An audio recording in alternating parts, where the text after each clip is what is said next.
ഒരു വിദ്യാർത്ഥിയുടെ വിദ്യാഭ്യാസ കാലഘട്ടം കഴിയുമ്പോൾ എത്ര കണ്ട് ക്വാളിഫിക്കേഷൻസ് ഒക്കെ നേടിയാലും രണ്ട് അറിവുണ്ടായില്ലെങ്കിൽ ആ വിദ്യാഭ്യാസം കൊണ്ട് ഒരർത്ഥവുമില്ല എന്ന് നമ്മൾ തീർച്ചപ്പെടുത്തണം.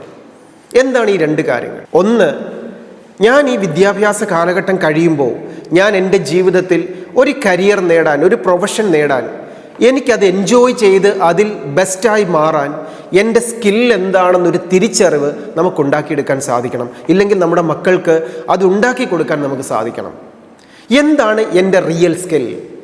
ഞാൻ സ്പോർട്സ് മേഖലയിലാണോ, അതോ ആർട്സ് മേഖലയിലാണോ, സയൻസ് മേഖലയിലാണോ, കൊമേഴ്സ് മേഖലയിലാണോ, ഒരു ഡോക്ടർ ഡെസിഗ്നേഷനിലാണോ, ഒരു വക്കീലാകേണ്ട പൊസിഷനിലാണോ, ഒരു ജഡ്ജി ആകാനുള്ളൊരു പൊസിഷനിലാണോ?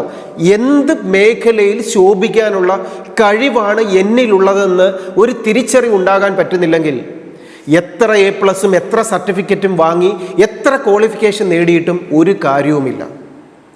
രണ്ടാമതായിട്ട് വേണ്ടത്, നമ്മൾ ഈ സമൂഹത്തിൽ ജീവിക്കുമ്പോൾ നമ്മുടെ റെസ്പോൺസിബിലിറ്റിയെക്കുറിച്ച് കൃത്യമായ അവബോധം നമുക്ക് വളർത്തിയെടുക്കാൻ സാധിക്കണം. എന്താണ് റെസ്പോൺസിബിലിറ്റി?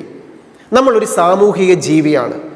നമ്മുടെ ചുറ്റുമുള്ളവരോടൊപ്പം ജീവിക്കുമ്പോൾ അവർക്ക് നന്മ ചെയ്യുവാൻ, അവരോടൊരു കരുണ കാണിക്കുവാൻ, അവരെ മിസ്ഗൈഡ് ചെയ്യാതെ ജീവിക്കുവാൻ, നമ്മുടെ ഉയർച്ചയോടൊപ്പം മറ്റുള്ളവരെയും കരുതുവാൻ, ഒരു രാജ്യത്തിനുണ്ടാകുന്ന നിയമങ്ങൾ കൃത്യമായിട്ട് പാലിക്കുവാൻ ഈ തിരിച്ചറിവും റെസ്പോൺസിബിലിറ്റിയും വളർത്തിയെടുക്കാൻ സാധിക്കുന്നില്ലെങ്കിൽ എത്ര അധികം വിദ്യാഭ്യാസവും സർട്ടിഫിക്കറ്റും നേടിയിട്ടും എന്താണ് കാര്യം?